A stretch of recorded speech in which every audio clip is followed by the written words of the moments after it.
Hello, good day mga bossing. So, welcome back to Lunsol Aquatics. Ngayon guys, meron tayong tatlong DIY Tube Effects Overflow na ipapaship ngayong araw. Pero mauna itong kay Doc Dennis. So, si Doc Dennis, thank you pala sa tiwala kasi nagbayad na siya kahapon. Pero ngayon pa lang namin ipapaship kasi nasa Mega Mall gabi kahapon.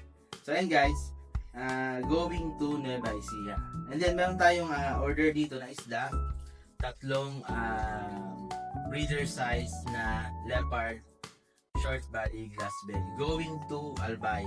So Sumlang Lake, Kamalig Albay. So going siya doon. And then ito naman meron tayo ditong dalawang DIY Tube Effects Overflow. Ito naman kay Aqua Flores at doon sa isa niyang tropa.